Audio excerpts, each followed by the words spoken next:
Salut Lorcan, alors t'as fait quoi ce week-end? Alors j'ai fait top 7, donc 7ème place au WSQ de Nîmes euh, avec Rysil Timesif. Ok, bien, t'as fait du coup quoi, 7-2 c'est ça? 6-2 du coup, 6-2 ouais. Avec les 5 premiers rounds invaincus. Je suis arrivé à à faire une troisième game que au round 5 et puis après 2 défaites de suite et j'ai réussi à gagner la dernière pour avoir mon top. Eh bah félicitations. Du coup t'as Merci. eu un petit tapis c'est ça? Ouais, le magnifique tapis tennis. Et Un c'est des vrai plus qu'il est gros incroyable. tapis, ouais, absolument. Eh bah vas-y présente-nous un peu ton deck. Donc le début c'est assez classique. Les 3 Ice, meilleure norme du jeu en ce moment je pense. Avec 3 Hext, 3 Swords. Ça dérange pas trop de commencer avec eux. Surtout Hext. Sword c'est un peu énervant de commencer avec, mais les plays sont quand même assez bons. L'une des meilleures mains, à mon avis, c'est d'avoir Ice et Sword. Tu peux faire bien tous tes plays sans interruption. Enfin, même avec des interruptions, normalement, tu peux faire des beaux plays. Puis le petit note pour finir les monstres Rysil. Donc le meilleur extender sur la fin du jeu. Enfin, sur la fin du tour. Pour bien faire son dernier rang 4 à la fin. Puis, Est-ce que tu peux tourner les cartes à chaque fois comme ça il les ah voit? oui, plutôt les mettre comme ça. Euh, donc du coup, après, on part dans les magies pièges Rysil. Donc classique, le petit cross, la negate qui est bien énervant pour les gens parce qu'ils savent pas trop encore comment ça marche. Puis les cartes qui sont un peu plus exclues à ma version. Donc le plugin qui est quand même un peu joué en pur, mais du coup qui a une belle interaction avec ma version du deck. C'est donc du coup le Plasma Hall. On va voir un peu pourquoi dans quelques secondes. Et puis bien sûr, 3 Bonfire pour pouvoir avoir accès à son Ice et pouvoir commencer ses combos. Et donc du coup, pourquoi cette carte est assez importante dans ma version, c'est car on joue les petits Time Thief qui du coup 3 Winder, le petit rétrograde pour les negate. Donc c'est un joli extender, surtout si on se fait negate le duo drive et qu'on a ça en main. Il a encore ses matériels, on détache un matériel, on se fait le winder, on va tuto le rétrograde. Et du coup on peut faire son petit redoer avec la counter qui donc negate une magie piège à l'activation et puis qui l'attache à redoer. Et ouais. Donc du coup c'est super important, c'est super utile dans le match-up surtout contre Malice où Dweller ne fait pas grand chose. Mais quand j'irai dans l'extra deck, j'expliquerai un peu mieux. Après, pour le reste du main deck, on a juste donc 3 cross-outs. Il y a juste tellement de entrappes en ce moment. Les entrappes sur le duo drive, c'est moins important, mais quand on se fait entrappe un peu autour, c'est bien d'avoir une petite insulation pour pouvoir continuer ses combos. Surtout quand on ouvre juste un ice, des choses comme ça, c'est bien sympa d'avoir. Et puis du coup, le call by the grave pour les mêmes raisons. Et puis du coup, même contre Isil, c'est super fort pour pouvoir negate leurs twins ou sur agrégateur. Après, une carte qui, à mon avis, n'a pas si bien marché ce week-end, que je pense que ne restera peut-être pas dans la decklist, c'est les deux Thrust. En soi, elle est. Ma théorie c'était pour chercher Bonfire, mais ça n'a pas très bien résolu. Puis il n'y a pas trop d'autres cartes à poser à part Imperm ou Plasma Hall. Donc, mais après, le talent qui est quand même très bien, même dans cette version, même à 1, quand on l'a en main, ça marche du tonnerre. Puis après, donc classique 3 H, 2 Veiler, 3 en permanence, et puis 3 drôles. Et puis pour le reste des targets de cross-out, un Ghost Hugger. Celle-là, c'était vraiment juste parce que au local, je me prenais beaucoup de Ghost Hugger. En fin de compte, elle m'a servi surtout quand je l'ai draw. Elle m'a quand même sauvé des games. Et puis le One of Nibiru, comme ça on se prend pas Nib, même quand on n'a pas accès au terrain. Ok. T'as combien? 40? 42? 40 exact. Ok. J'aurais pu sûrement essayer d'aller plus haut, mais à mon avis, essayer d'être aussi consistant qu'on peut, c'est la meilleure chose. Puis il n'y a pas grand chose d'autre que j'aurais ajouté dans le main deck. Je pense que ça aurait été un peu trop. Ok. Donc après, pour l'extra, assez classique aussi, de duo drive, de détonateur. Donc ouais, duo drive, on essaye que ça résout autant qu'on peut, mais la majorité du temps, ça va se prendre une entrape. Et à mon avis, c'est très bien parce que le reste du coup ne se prend pas de entrape. Donc on est bon. Puis détonateur, une des meilleures cartes du jeu, je pense, de tout le temps. C'est juste un meilleur Drident, c'est vraiment une carte de fou. Puis du coup, le petit Reader, comme j'ai expliqué, qui marche très bien avec les cartes Ryzil. Donc du coup, le grand combo, c'est du coup de faire l'effet de Reader, alors qu'on n'a pas de piège. Puis du coup, quelque chose que les gens remarquent pas trop, c'est que plugin, son effet, pour attacher, c'est pas que un monstre Ryzil, ça peut attacher un matériel à n'importe quel rang 4 qu'on contrôle. Donc du coup, on peut attacher le petit Plasma Hall à Reader depuis le deck. Et donc du coup, Reader, son effet avec une piège, ça peut placer une des cartes que mon adversaire contrôle et la remettre dessus le deck, ce qui est presque impossible d'éviter à part Chaos Angel. Donc ouais, c'est super pour les decks qui jouent des cartes qui peuvent pas être ciblées ou qui peuvent pas être détruites. Ouais, ça les tue. Ok, très intéressant comme petit combo. Ouais. Et aussi, ça joue à travers Nib, parce que du coup, normalement, les gens, ils attendent un peu de... Normalement, on peut faire Reader avant de faire Node, donc du coup, les gens, ils vont pas trop nous Nib. Donc du coup, s'ils essayent de nous Nib, je peux juste faire Reader, le renvoyer, et puis le revoir le tour d'après, du coup. Ok. Le petit Dweller, qui fait du bien.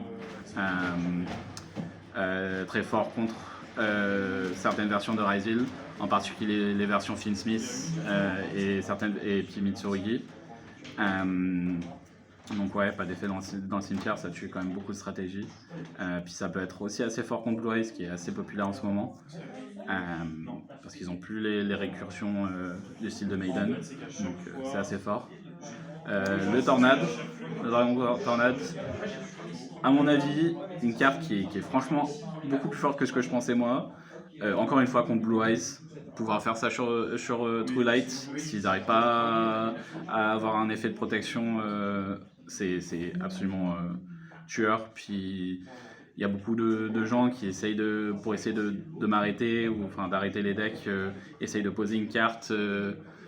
Et du coup, pour essayer un peu de bait et tout ça, et du coup, c'est une bonne raison une bonne raison de la jouer, c'est pour essayer de bait leur MP du coup. Light Dragon Attic Gnister, encore une fois, surtout pour à travers les monstres qui peuvent pas être ciblés. Donc du coup, ça détruit sans cibler un monstre, donc c'est assez fort. Puis du coup, l'Exciton aussi, encore une fois, pouvoir détruire tout un board. Surtout les gros boards que genre Malice peuvent placer, des choses comme ça, et contre les autres Ryzil, les decks qui ont beaucoup de cartes en main après derrière, les gens en soi, ça se prend, encore une fois, c'est un peu comme Duo Drive où ça bait des negates, et du coup après derrière, si on a assez d'extenders, on peut du coup faire nos plays sans avoir peur de se prendre des negates. Puis après, de Gareth, une carte que je jouais pas jusqu'à récemment et que je regrette un peu. L'effet pour quand les decks font des gros des gros monstres, encore une fois, pour revenir à Malice, quand on a la taille de certains monstres, qu'on ne peut pas y passer avec le détonateur, ça aide beaucoup. Fait un bon détonateur à 6000, ça fait du bien. Et puis contre Malice, on peut aussi reborn Lancea quand on le side. Et du coup, pour le revoir pour le tour d'après. Donc du coup, ils ont ça fait 2 tours où ils peuvent pas jouer. Et puis du coup, on peut faire les derniers dégâts comme ça. Après, je suis sur 2 jumeaux de l'éclipse. J'en jouais qu'un pendant longtemps. Mais le deuxième me manquait tellement. Une carte, encore une fois, de folie. Donc, en particulier aussi avec donc le deuxième effet de Plasma Hall dans le cimetière. Quand on a le deuxième dans l'extra deck, on peut faire Plasma Hall, donc du coup qui nous laisse faire une exil en effet rapide. Donc s'ils essayent de cibler par exemple notre détonateur de nouveau ou quoi que ce soit, si on a au moins un rang 4 et un autre monstre de niveau 4 ou 2 rangs 4, on peut faire jumeaux en effet rapide.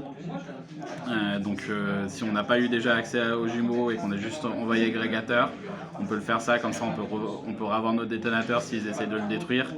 Ouais, franchement une carte que je recommande que les gens essayent à jouer à 2 s'ils ne jouent pas déjà à 2. L'agrégateur, surtout pour Go second, pour arrêter quelques cartes qui negate. Pour être honnête, je l'ai envoyé beaucoup moins que jumeaux, même en Go second. La plupart du temps, il n'y a pas de cartes qui sont immédiatement à negate, donc, mais ouais, c'est quand même assez fort toujours et une très bonne carte à jouer pour l'envoyer avec Ext. Typhon, qui reste une carte plus pour se faire safe. La plupart du temps, quand je la fais, c'est que j'ai pas beaucoup d'autres plays, mais je suis bien content que Typhon soit là dans mon extra deck. Et puis encore une fois, pour revenir à Plasma Wall, on peut faire effet rapide, le faire pendant le tour de l'adversaire, et ça peut bien les arrêter et puis protéger certains non-monstres aussi. Ou aussi au time, comme ça on peut faire le Typhon en position de défense s'ils vont faire trop de dégâts et qu'on a peur de ne pas pouvoir faire assez de dégâts derrière. Pour gagner, c'est assez fort. Le Zeus, qui n'est pas très important la plupart du temps. C'est une carte qui est assez forte contre les decks un peu plus atypiques, un peu plus non méta, où on veut un peu raser les boards. Et puis, par exemple, l'autre jour j'ai joué contre Chaos Max. J'avais du mal à passer à travers avec Détonateur, mais du coup faire Zeus pour pouvoir l'enlever, c'est assez fort. Mais je pense que c'est une carte qui peut facilement ne pas être dans l'extra deck et puis peut être remplacée par d'autres cartes. Ok. Puis pour finir, le side. Donc le Duster, une carte qui reste une staple en side deck de nos jours, même s'il y a moins de decks qui jouent des MP, mais contre Blue Eyes, pouvoir envoyer tout leur back row et puis détruire le True Light qui leur envoie du coup tout leur monstre au cimetière. Donc un bon full clear de board, ça fait du bien. Le Droplet en side, que je pense peut même prendre sa place dans le main deck, et que je pense je vais commencer à jouer dans le main deck. Une carte absolument incroyable en ce moment, je trouve. Ça m'a sauvé mon round 2 où j'ai joué contre Puraisul. Il m'a fait le lock du dragon photon avec Bagooska. Donc du coup je pouvais pas cibler son board et je pouvais pas faire d'effet vu qu'il y avait Bagooska. Donc du coup j'ai pu faire Duster, Chain Droplet, negate tout son board, et du coup j'avais full combo en main, mais sans ça j'aurais jamais pu jouer, quoi. Le Strike, encore une fois une carte auquel j'avais pas trop pensé jusqu'à récemment. Malheureusement j'ai pas trop pu la tester ce week-end car comme j'ai dit, j'ai pas fait beaucoup de Game 3. J'en ai fait que 3 de Game 3 sur mes 8 rounds. Et je crois qu'il n'y a qu'une seule Game 3 où j'ai commencé et je ne l'ai pas vue. Donc du coup, mais je vois très bien le pouvoir en ce moment, surtout contre les decks où barrière dimensionnée ne fait pas grand chose. Encore une fois comme Malice, pouvoir negate la summon de l'un de leurs monstres liens. Comme ça ils peuvent plus y accéder pendant le tour et tout, donc c'est vraiment assez fort. Et puis du coup, comme j'ai mentionné, barrière dimensionnée, une carte qui a sa place, mais qui je trouve peut être de moins en moins joué s'il y a des cartes un peu plus fortes, du type Metaltronus et des choses comme ça, qui font des choses pas exactement la même chose, mais qui est plus versatile vu que ça peut être joué en go premier et en go second, alors que celle-ci c'est vraiment une carte de juste quand on go first. Mais du coup, vu que je jouais PTT, ça peut être, c'était beaucoup, enfin, c'est une carte qui avait beaucoup plus sa valeur, mais je pense qu'il peut être remplacé par d'autres cartes. Le Evenly à 1, je l'ai joué à 1 parce que j'avais que 2 strikes, mais du coup, c'était pour être cherché avec PTT, mais je l'ai rarement vu. Les fois où je l'ai vu, elle servait pas à grand chose. Je pense que c'est une carte qui va plus être jouée, qui est vraiment plus sa place, pas sa place dans cette méta en ce moment. Lancea, je pense que j'ai rien à dire sur Lancea. Logique. Malice, c'est le pire match-up pour ce deck, et c'est une carte qui les tue absolument. C'est juste un turn skip, quoi. Et ouais, c'est exactement ce qu'elle m'a fait quand j'ai joué contre Malice. J'ai activé Lancea, il a passé son tour, et donc c'était la fin de l'histoire, quoi. Et puis les deux autres Nibiru, encore une fois une carte qui est toujours aussi forte que quand elle a été imprimée. C'est une carte qui même si elle résolut pas, arrive à bien bait des negates et bien énerver les gens. Donc, voilà mes cartes. Eh ben merci beaucoup. Et puis à la prochaine. Au revoir.